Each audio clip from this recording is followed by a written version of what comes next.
very much, Kieran.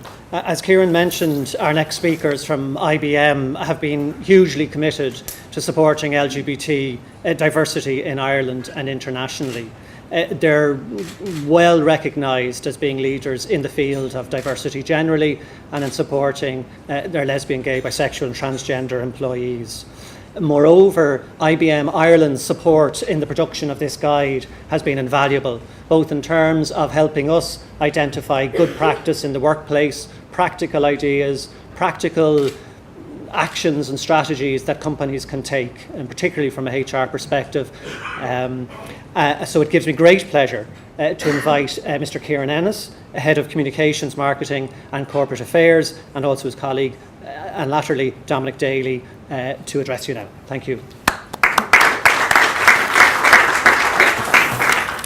Well, thank you very much for the invitation to be here today, and thank you for the warm welcome. I think before I start, I would like to wish the Tánaiste every success in her new portfolio. To those of us in business, it's a comfort, I would say, to know that we have a Minister for Education who is intimately familiar with the importance that education plays, not just in attracting new investment, but in transforming the investment we've already brought into Ireland to bring it into new fields, similar to what we announced this morning. So I think, you know, you've been talking to all the major corporations for the last 4 or 5 years. You know exactly what we're thinking. So it really is, from that point of view, it's a very, very good move, I think. So every success. I would just like to talk to you a little bit about IBM, not at any great length, because people often say to me, you know, well, what does IBM do? We're pretty low profile, we're quite low key. We participated in the BT Young Scientists exhibition this year for the first time. It was an outstanding success for us, and we had a stand there, and I thought I'd check it out. So I asked the kids, what does IBM do? One of the things we were doing to encourage people to come to our stand was giving out free yo-yos. So most of the kids thought we make yo-yos. Now, 1 or 2 of them thought we were a bank. That's quite worrying, particularly in the present climate. So we are a little bit, I would say, on the quiet side. There's no doubt about it. But it is a pleasure to be here and to be associated with this event. As I say, my name is Ciaran Ennis, and I'm Head of Communications, Marketing and Corporate Affairs. Now, I joined IBM having graduated in computer science from Trinity College. And my intention at the time was to maybe stay there 3-4 years just to get it on the CV. I was told it was a good finishing school for computer science graduates and you could move on. However, I'm still here 25 years later. And you might ask, how did that happen to come about? Well, what actually happened when I joined the company, I found quite a seriously interesting place to be. And during those 25 years, in fact, I've had a different job about every 4 years. I've only been in this one about 3.5, so probably time to think of something else. But what I found was the company was, well, for starters, it was formally established by Thomas J. Watson Jr. in 1911. So it'll be 100 years old next year, and we will be celebrating that. The company has been consistently successful over its history. It measured that success as the fact that it pays a dividend to its shareholders every quarter. And it has paid a dividend to its shareholders every quarter, without fail, since 1916. And that includes the First World War, includes the Wall Street crash, includes the Great Depression, includes the Second World War. And therefore, it has a very, very long history. And it's been in Ireland since 1956. So we're not a newcomer on the block. We have actually grown with the Irish state to a very considerable extent, and we're intimately well acquainted with the economic history of Ireland. I myself, in fact, was a civil servant in the Department of Finance for 10 years before I joined IBM.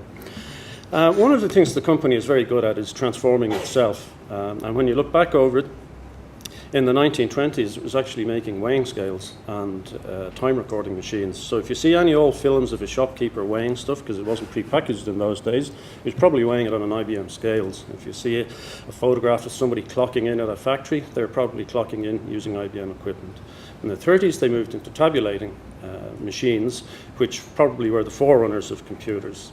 In the 1950s, we were a world leader in typewriters and invented the golf ball typewriter. Each time transitioning out of scales into moving on from industries, and this is what we do. In the 60s, computer hardware, we would have been a leader, but we moved on, and we continue to move on over time.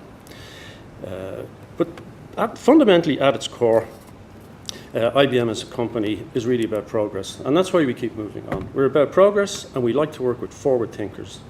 Today, in this building, we announced the establishment of the first IBM Smarter Cities Technology Centre, which represents an investment of 65 million euros and will employ 200 highly skilled people. And that is to help cities go about being smarter. We can't simply build out more stuff. We have to make better use of the stuff we have. We are helping cities all over the planet to do this.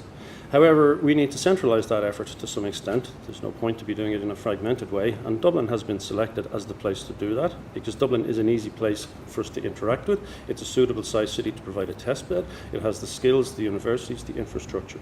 So that's what we're about, progress and forward thinking. Now, at IBM, one thing we've always, and I've noticed it from the day I came in, was that we pride ourselves on delivering a work environment that provides quality of opportunity and experience for everybody, completely open. Interestingly, as I've said, the company will be celebrating its centenary next year, so I thought I'd read a biography of Thomas J. Watson to see how did he do it. And it's interesting, a friend of his daughter's who had graduated came to him for advice in 1935 and said, why is it big corporations only employ women as secretaries, not on the same basis as men? And he said, I don't know. You're hired, and I want you to help me to hire women on the same basis as men. So it was in 1935 that we introduced our diversity policies in relation to gender and that type of thing. And diversity really characterises our character, our identity, our success, and it's just part of our DNA. And it really is just part of it. It's this whole idea, and there's two reasons why it actually makes sense. First of all, it's a basic human right. And the second one is, if you want to connect with forward thinkers, whether they be customers, suppliers, or employees, why would you not connect with part of the talent pool that's available? It makes no commercial sense whatsoever. So, it is for that reason, I think, that from the very outset, that has been our ethos. Now, this year actually marks the 25th anniversary of our global lesbian, gay, and bisexual anti-discrimination policy. Kind of big into anniversaries in IBM, but I guess around 100 years you do tend to mark things. But it has been 25 years now. I mean, that means you have to think back a bit of time and that type of thing. And that's why we've been able to, I hope, through Stonewall and other organisations, be of some help. In fact, in UK and Ireland this January, we were awarded the Stonewall Best Employer Award for the second time in 4 years. And we take particular pride from that, both here and my colleagues in the UK. So we're delighted to be associated with the launch of today's guide. I have read it, and I think it is an extremely useful guide. Our business, we ramped it up very considerably in the late 90s, and we had gone from being a society that was pretty homogenous, largely white, to a considerable extent. If there was a religious affinity, it was Catholic, and that's the way it was. Today, IBM has 71 nationalities. We've had challenges on the road on a variety of fronts, and we've had to learn in Ireland how to apply the principles that we learned elsewhere. And if we had a guide of this nature available to us, I think in 1999, it would have been extremely useful to us, and I hope it will be useful to other companies who are maybe trying to get their head around some of these issues. So that's really all I wanted to say about IBM, just to share a little bit about the company with you. I would now like to hand over to my colleague, Dominick Daly. Now, if you think 25 years is a long time, Dominick's been with the company 28 years.